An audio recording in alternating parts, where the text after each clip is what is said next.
ગ્રંથ 15મો નિરોધ લક્ષણમ. ભગવદીયના દર્શન માત્રથી જેને મહાન ઉત્સવ થાય છે અને સર્વદા ભગવદાવેશ પોતે પણ ઉત્સવરૂપ છે એવા અંતરંગ ભક્તો મહાન કહેવાય છે. એઓની કૃપાથી પ્રભુ દયા કરે છે ત્યારે પ્રકટ થઈને સ્વરૂપનું દાન કરે છે. પ્રભુની દયા થવામાં કારણભૂત મહાપુરુષોની કૃપા કહી છે. તેવી જ રીતે શ્રી મહાપ્રભુજીની કૃપા થયેથી પણ પ્રભુ આનંદનું દાન કરે છે.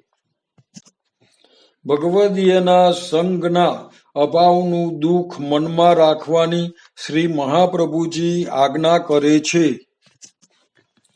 આમ કરતા સર્વ પ્રકારથી ચિત્તનો નિરોધ થયો તો પ્રભુ પ્રકટ થઈને સુખનું દાન પણ કરશે એવા ભાવનું આથી જ્ઞાન થાય છે. જે ઇન્દ્રિયોનું ભગવદ કાર્ય સ્પષ્ટ જોવામાં નથી આવતું તે ઇન્દ્રિયોનો નિગ્રહ કરવો એવો નિશ્ચય રાખવો. લૌકિક સર્વનો ત્યાગ કરીને ભગવદીયના સંગે ગુણગાન વડે ઇન્દ્રિયોનો નિગ્રહ કરવો.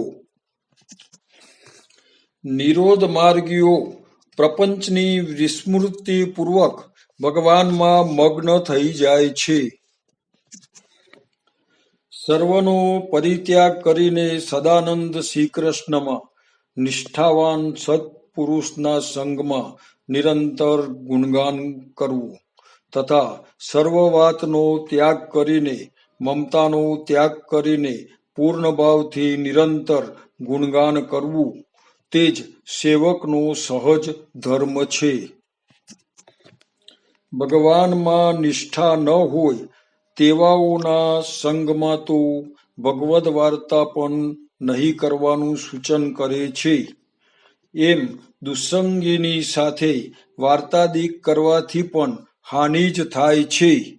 એક ક્ષણ પણ ભગવદ ગુણગાન છોડવા નહીં. જ્યારે ગુણગાન સિદ્ધ થાય ત્યારે પ્રભુની દયા થાય.